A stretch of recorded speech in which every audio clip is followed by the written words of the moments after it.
Captain வந்து ரமணாவில் மட்டும் எனக்கு அறிமுகம் நினச்சிட்டு இருப்பீங்க, கிடையாது. ரமணாவுக்கு முன்னாடி எனக்கு அவர் பரிச்சயம். ரசிகனா தேட்டரில் இருந்தது வேறு. அது உங்களை மாதிரி நானும் அவரை ரசிச்சிருக்கேன். கேப்டன் பிரபாகரன்லாம் 50-60 தடவை பார்த்துருப்பேன். டெய்லி நைட் ஷோ முடிஞ்சதுன்னா போய் உட்காந்துருவேன் அந்த தேட்டரில். திருப்பி திருப்பி பார்த்துட்டு இருப்பேன். நான் மட்டும் கிடையாது, அது மொத்தம் ஆடிட்டோரியமே ரிப்பீட். எல்லா டைலாகும் வர்றதுக்கு முன்னாடியே கிளாப் பண்ணிக்கிட்டே இருப்பாங்க. அந்த மாதிரி பார்த்துட்டு இருந்தேன். இன்னும் சொல்லப்போனால் ஒரு இன்றைக்கி நான் என்ன சொல்லுவாங்க, நீங்கள் வந்து உங்கள் படத்தில் வில்லன்லாம் ஹேண்ட்ஸமாக இருக்காங்க, வில்லன்லாம் ஹீரோவோட அழகாக இருக்காங்களே எப்படின்னு சொல்லி. ஆனால் வில்லனை வந்து ஒரு ஹேண்ட்ஸமாக ஒத்துக்கிறதுக்கு வந்து ஒரு ஹீரோவுக்கு வந்து ஒரு பெரிய நம்பிக்கை வேணும். நீங்கள் அதை யோசித்து பார்த்தீங்கன்னா அதெல்லாம் அந்த ட்ரெண்டில் ஆரம்பித்தவர் கேப்டன் அவர்கள் தான். கேப்டன் அவரோட வில்லன்கள்லாம் பார்த்தீங்கன்னா பயங்கர அழகாக இருப்பாங்க. அதுக்கு முன்னாடிலாம் அப்படி இருக்கவே மாட்டாங்க. அந்த ட்ரெண்ட் ஆரம்பித்தது கேப்டன் அவர்கள் தான். சத்யராஜ், சரத் சார் ஆகட்டும், இன்னும் நிறைய பேர் சொல்லிக்கிட்டே இருக்கலாம். அவரோட கம்பெனியில் அவர் அறிமுகம் செய்தவர் அவர் எவ்வளோ பெரிய இது. அதுக்கப்புறம் நான் கலைமணி சார்கிட்ட வந்து ஒர்க் பண்ணும்போது செட்டுக்கு போயிருக்கேன். கருப்பு நிலா செட்டு தான். அப்போ அவர் டைலாக் வந்து கலைமணி சார், நான் அசிஸ்டண்ட்டாக இருக்கும்போது செட்டில் போவேன். ஸோ மூலையில் இருக்கும்போது லைஃப்பில் ஃபஸ்ட் டைம் வந்து கேப்டன் நான் பார்க்குறேன். ஸோ அப்படியே பார்த்துட்டு இருக்கும்போது சும்மா சாதாரணமாக அப்படியே இருந்துகிட்டு இருப்பார். ஸோ நின்றுட்டு இருக்கும்போது என் முன்னாடி ஒரு பிளேட் வந்துச்சு, சின்ன டம்ளரில் இருந்தது. என்னன்னு பார்த்தா ஸோ மோர் அப்படின்னு நினச்சி குடிச்சு பார்த்தா ஹார்லிக்ஸ். என்னோட அது நம்ம ஒரு அசிஸ்டண்ட்டுக்கு ஹார்லிக்ஸ் நம்ம கொடுப்பாங்க ஒரு கம்பெனிலன்னு அப்படியே குடிச்சிட்டு, ஒருவேளை வேறு யாருக்கும் வாங்கினது மிச்சமா, சரி ஓகேன்ட்டு இப்படி போய் தனியாக குடிச்சு அந்த பக்கம் பார்க்குறேன். ஒரு பெரிய ஸ்டவ்வில் ஒரு பெரிய பேரலில் வந்து ஹார்லிக்ஸை உடச்சி உள்ளே கொட்டிகிட்டு இருக்காங்க. நான்லாம் ஊரில் ஹார்லிக்ஸ்னால் உடம்பு சரியில்லைன்னா வாங்கி கொடுப்பாங்க. அப்போ தான் அதையும் அப்படியே இந்த பக்கம் திரும்புறதுக்குள்ளே வீட்டில் இருக்கிறவங்க எல்லாரும் அப்படியே வாயில் போட்டு காலி பண்ணாங்க. வந்து ஹார்லிக்ஸ் வந்து ஒரு சினிமா கம்பெனியில், அதுக்கு முன்னாடி நான் கலைமணி சார்கிட்ட ஒரு 10 செட்டுக்கு போயிருக்கேன். அந்த மாதிரி நான் பார்த்ததே கிடையாது. ஹார்லிக்ஸ் ஆகட்டும், இளநீ ஆகட்டும், இது எல்லாருமே சொல்லியிருப்பாங்க. நான் கண்ணால் பார்த்துருக்கேன். சபரிமலை மாலை போட்டவங்கெல்லாம் வந்து கருப்புநிலாவில் கோவாவில் ஷூட்டிங் நடந்துட்டு இருந்தப்போ அப்போ அவங்க சாப்பிட்டுட்டு இருக்கிற இடத்துக்கு வராரு கேப்டன். வந்து அவங்க பார்க்குறாரு. பார்த்துட்டு வந்து இவங்களுக்கு என்ன எதுவும் வைக்கலன்னா, இல்லை கேப்டன் அவங்க நான்வெஜ் சாப்பிட மாட்டாங்க, மாலை போட்டிருக்காங்களேன்னு. அவங்களுக்குலாம் பக்கோட போடி அப்படின்னு அப்போ சொல்கிறாரு. எனக்கு வந்து எப்படி ஒரு கேப்டன் ஒரு படத்தோட கதாநாயகன் தனக்கு என்ன வருது மட்டும்தான் பார்ப்பாங்க. ஃபுல்லாக எல்லாருமே சாப்பிடணுன்ட்டு அந்த வயிறு நிறையணும்னு நான் நிறைய விஷயம் கண்ணால் பார்த்துருக்கேன். அந்த ராஜபாதர் ஸ்ட்ரீட்டு கூட நம்ம பாண்டி பஜாரோட பேரல் ஸ்ட்ரீட் போகும்போது அந்த கம்பெனிக்கு நான் போயிருக்கேன். போயிட்டு இருக்கும்போது வெளியில் ஒரு 500 பேர் நிற்பாங்க. எப்பயுமே ஒரு 500 பேர் இருப்பாங்க. அப்போ கேப்டன் அவர்கள் வந்து அவர் கையால் அந்த பாக்கெட்டு சாப்பாடை கொடுப்பாரு. அதை நான் பார்த்துருக்கேன், எங்கனால பார்த்துருக்கேன். அந்த பக்கம் இருக்கிற மீடியேட்டர்ஸ் எல்லாருக்குமே அது ஒரு ஹப்பு மாதிரி இருக்கும். அந்த மாதிரி ஒருத்தரை நான் பார்த்தது நிறைய விஷயம். அந்த கேப்டன் பிரபாகரன் அந்த ஹெலிகாப்டர் ஷாட் அப்போ நான் இருக்கேன். அந்த டைமில் நான் கீழே இருந்தேன். அப்போ அதே மாதிரி சொன்னாங்க, டூப் போட்டு பண்ணிக்கலாம் அப்படின்ற மாதிரி சொன்னாங்க. அன்றைக்கி வந்து இவங்க 2 பேருமே வந்திருந்தாங்க, அண்ணியும் வந்திருந்தாங்க. அன்றைக்கி செட்டுக்கு ஒரு அம்பாசடர் காரில் வந்தாங்க, எனக்கு நல்லா ஞாபகம் இருக்குது. அன்றைக்கி அந்த பர்டிகுலர் ஷூட் அப்போ அவங்க இல்லைன்னு நினைக்கிறேன். அப்போ மட்டும் சொல்லிட்டாங்க வந்து, நீங்கள் வந்து அன்னிக்கிட்ட மட்டும் டூப் போட்டுதுன்னு சொல்லிவிடுங்க அப்படின்னு சொல்லிட்டு சொன்னேன். இல்லை கேப்டன் வேணாம், மாஸ்டர் ராக்கி ராஜேஷ்னு நினைக்கிறேன், அவர் சொன்னார் நான் வந்து டூப் போட்டு எடுத்துக்கலாம் அப்படின்னு. ஏன் டூப்புக்கும் ஒரு உயிர் தானே, அவனுக்கு மட்டும் 2 உயிராக இருக்குது அப்படின்னாரு. அதெல்லாம் அவங்கள பக்கத்தில் இருந்து எந்த மைக்கும் கேமராவும் இல்லாமல் காதால் கேட்கும்போது ஒரு பெரிய மிரட்சி உண்டாயிடுச்சு, ஒரு மரியாதை உண்டாயிடுச்சு. அதுக்கப்புறம் அந்த ஷாட் அவரே பண்ணார். ரொம்ப கஷ்டம், நீங்கள் நினைக்கிற மாதிரி கிடையாது. ஒரு ஹெலிகாப்டர்ன்றது இந்த பக்கம் வெயிட்டு போட்டால் இந்த பக்கம் அதுக்கு தகுந்த மாதிரி வெயிட் போடணும், இல்லைன்னா அன்பேலன்ஸ் ஆகி ஹெலிகாப்டர் வந்து அது மேலே இதாக ஆரம்பிச்சிடும். இப்போ இருக்கிறதுல ரொம்ப ஸ்ட்ராங்கு. அந்த மாதிரி இருக்கும்போது கேப்டனோட வெயிட்டை மெஷர் பண்ணி அதுக்கு தகுந்த மாதிரி இந்த பக்கம் ஒரு வெயிட் வச்சு அதை பேலன்ஸ் பண்ணி இங்கேருந்து போனால் நீங்கள் ஒரு 20 அடிக்கு மேலே தான் அவர் கேப்டன்னு தெரியும். அதுக்கப்புறம் போனால் ஒரு உருவம் தெரியும். இங்கேருந்து ஒரு ஜூம் எவ்வளோ ஃபாலோ பண்ண முடியுமோ அவ்வளோதான் தெரியும், அதுக்கு மேலே தெரியாது.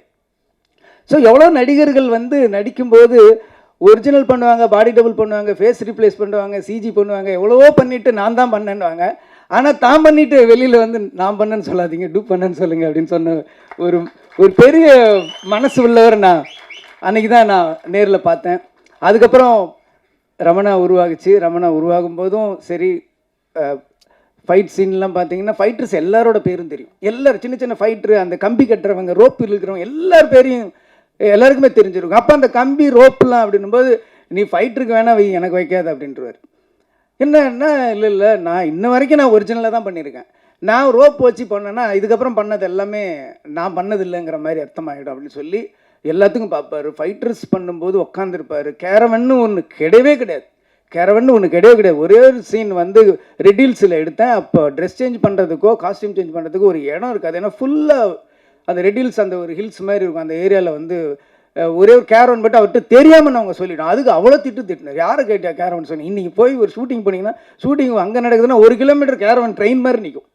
அவ்வளோ பேருக்கு கேரவன் இருக்கிற இடத்துல அன்றைக்கி ஒரு நாள் கூட கேரவன் யூஸ் பண்ணதே கிடையாது. ஒரு நாள் யூஸ் பண்ணேன். அவர்கிட்ட கேட்காம நான் தான் சொன்னேன், காஸ்டியூம் சேஞ்ச் பண்ணணும், க்ரௌடு வரும், உள்ளே வந்தால் அவர் அங்கே வந்தாவே இங்கே பட்டாசு வெடிக்க ஆரம்பிச்சிடுறாங்க. ஸோ அதனால் நீங்கள் வந்து கேரவனில் இருங்கன்னா ஒத்துக்கவே மாட்டேன்ற. கேரவன் ஆக்சுவலி அன்றைக்கி சும்மா தான் இருந்துச்சு. அதுலேயும் சேர் கூட இப்படி சாயிற மாதிரி சேர் மாட்டேன். ஒர்க் பண்ண சில பேருக்கு தெரிஞ்சிருக்கும். நான் சொல்கிறது ஒரு புள்ளி கூட போய் கிடையாது, மிகைப்படுத்தவும் கிடையாது. ஒரு ஸ்டூலில் உட்காந்துருவார். பின்னாடி சாய மாட்டார். பின்னாடி பூரா அப்படியே உட்காந்துருப்பார். அப்படியே உட்காந்துட்டு யார் யார் என்ன பண்ணுறா அதை மட்டும்தான் பார்த்துக்கிட்டே இருப்பார். விறுவிறுன்னு வேலை நடக்கும். மற்றவங்க என்ன வேலை பார்க்குறாங்க, வேகமாக வேலை நடக்குதா, என்ன சாப்பிட்றாங்கன்றது மொத்தமாக அப்படி ஒரு நெட்வொர்க் மாதிரி வச்சுக்கிட்டு எல்லாரோட கேரையும் எடுத்துக்கிறவர் அவர். ஈவன் டைலாக்லாம் உங்களுக்கு வந்து தெரியாது. ரமணாவில் வந்து எந்த டைலாக்குமே நான் 2 டேக் மேலே போனதே கிடையாது. எந்த டைலாக்குமே 2 டேக் மேலே நான் போனதே கிடையாது. கேப்டன் மேடல் அப்படி பேசுவார், இப்படி பேசுவார், என்ன ஏதுன்னா அன்றைக்கி நான் பார்த்தப்ப நீங்கள் வந்து அந்த சீஃப் மினிஸ்டர் அந்த ஒரு லிஸ்ட்டு சொல்லுவார், தமிழ்நாட்டோட லிஸ்ட், அந்த புள்ளி விவரம்லாம் சொல்லுவார். 2 டேக் போச்சு. ஒரு தடவை கேமரா வந்து கரெக்டாக செட்டில் ஆகலை, அதனால் 2வது டேக் போச்சு. ஆனால் அந்த ஃபுல் நம்பர் டைலாக் கூட நம்ம சொல்லலாம். நம்பர்ஸ் ரொம்ப சொல்கிறது ரொம்ப கஷ்டம். தமிழ்நாட்டில் இத்தனை ஹாஸ்பிட்டல், இத்தனை போலீஸு, இத்தனை பெட்டு, இத்தனை பேஷண்ட்டு, ஓட்டுரிமை இருக்கிறவங்க, ஆம்பளை பொம்பளைன்னு சொல்ல அந்த நம்பர் சொல்கிறது நம்ம வந்து ஒவ்வொரு தடையும் போய் செக் பண்ணி எழுதிடலாம். நம்பர் எழுதுறது ஈஸி, என்னாலே சொல்ல முடியாது. ஒரு அப்படியே ஃபுல்லாக பண்ணிவிட்டு டைலாக் எடுத்தார். இதை மட்டும் எனக்கு 2 நாள் முன்னாடி டைலாக் கொடுத்துருன்னு சொன்னார். 2 நாள் முன்னாடி டைலாக் சொன்னால் ஃபுல்லாக பண்ணார். 2 டேக்கில் சிங்கிள் ஷாட் நீங்கள் பார்த்தீங்கன்னா தெரியும். அப்படியே ட்ராலி ஃபாலோ பண்ணிகிட்டே இருக்கும். சிங்கிள் ஷாட்டில் முடித்தார். டைலாக் ஆகட்டும், நடிப்பாகட்டும், ஃபைட் ஆகட்டும், அவருக்கு ஈடு இணை யாருமே கிடையாது. கதர் சட்டையாலும் காக்கி சட்டையிலும் அப்படி ஒரு அழகனை இந்த தமிழ்நாடு இதுக்கு முன்னாடி பார்த்துருக்கார். நல்லா யோசிச்சு பாருங்க. நீங்கள் கதர் சட்டையில் போட்டு வந்தால் அந்த அழகு அப்படி பார்க்குறதுக்கு கண்ணு பத்தாது. காக்கி ட்ரெஸ் அந்த போலீஸ் யூனிஃபார்ம் பார்த்தா அந்த கம்பீரத்தை பார்க்குறதுக்கு கண்ணுக்கு பத்தாது. அப்படி ஒன்று இருக்கும். ஒரு ரியல் போலீஸு கூட நம்ம இந்த மாதிரி வரணும்டா அப்படின்ற மாதிரி ஒரு இன்ஸ்பிரேஷனாக இருக்கிற உருவம் தான் கேப்டன். நிறைய பண்ணார். அதுக்கப்புறம் என்னுடைய திருமணத்துக்கும் வந்தார்.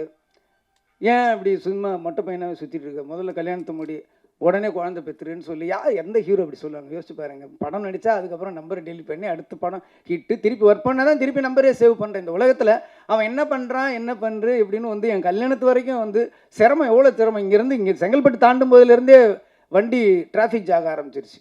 கிட்டத்தட்ட ஒரு 7,000 8,000 வெஹிக்கிள்ஸ் எல்லாமே தொண்டர்கள் தான்.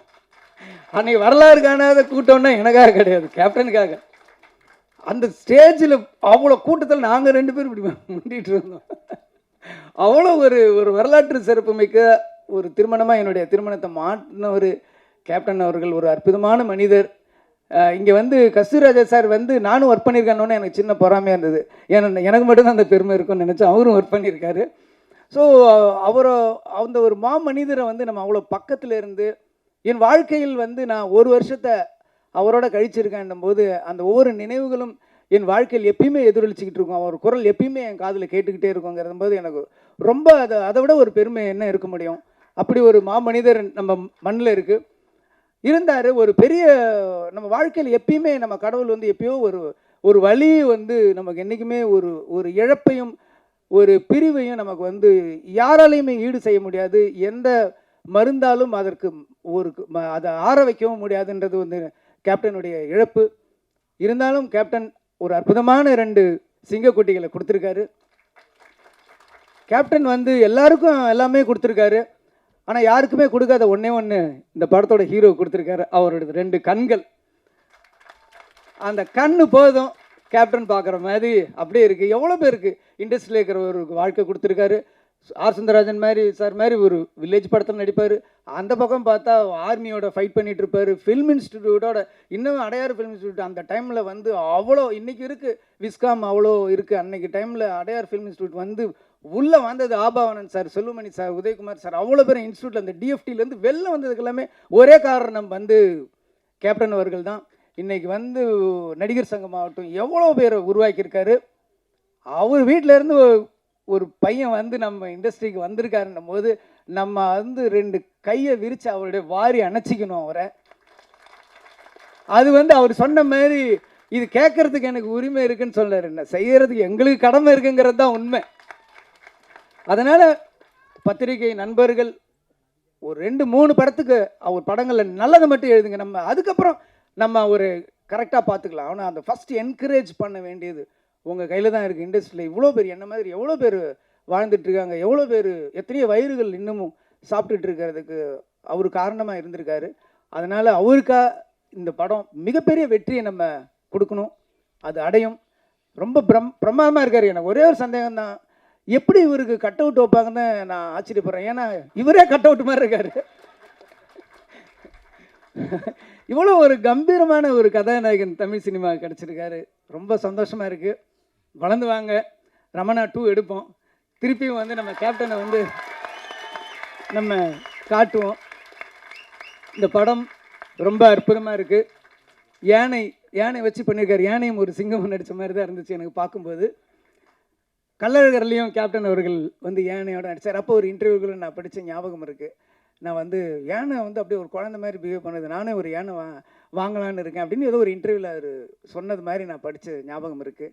அவ்வளோ ஒரு அற்புதமானவர். இன்னும் சொல்லப்போனால் ரொம்ப கடினமான உழைப்பாளி. சேலத்திலேருந்து ஒரு இதுலேயும் நான் பத்திரிகையில் படித்தேன், சேலத்திலேருந்து ஊட்டிக்கு பைக்கிலே ஷூட்டிங்க்கு போனார் அப்படின்லாம் நான் படிச்சிருக்கேன். அவ்வளோ கடுமையான உழைப்பாளி.